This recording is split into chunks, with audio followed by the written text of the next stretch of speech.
Mga kapuso, ingat muna sa pagbili ng shellfish at iba pang mga lamang dagat.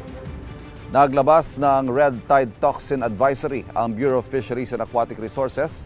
Apektado niyan ang Dumangquillas Bay sa Zamboanga del Sur, coastal waters ng Daram Island, Zumaraga Island at Irong-Irong Bay sa Samar. Gayun din ang coastal waters ng Tungawan sa Zamboanga, Sibugay Province at coastal waters ng bayan ng Leyte sa Leyte Province. Hindi ligtas kainin ng alamang at mga shellfish na galing sa mga nabanggit na lugar.